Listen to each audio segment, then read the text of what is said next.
şey oluyor ya. İnanamıyorum ya.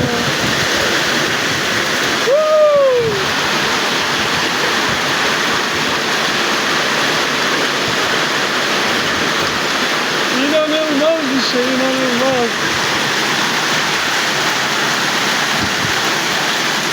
İnanılmaz bir şey abi.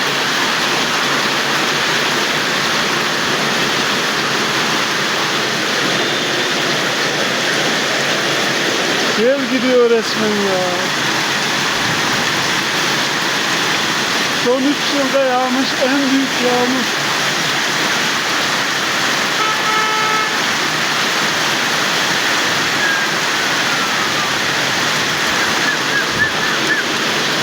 Amanin do, amanin do.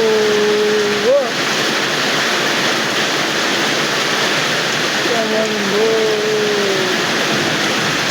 Vay anam, vay vay vay vay vay vay vay. Vay vay vay vay vay vay vay vay vay vay. İnanılmaz bir şey ya, inanılmaz.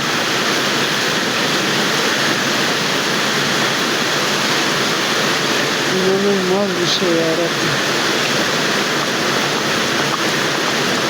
Ben böyle yağmur hayatımda görmedim.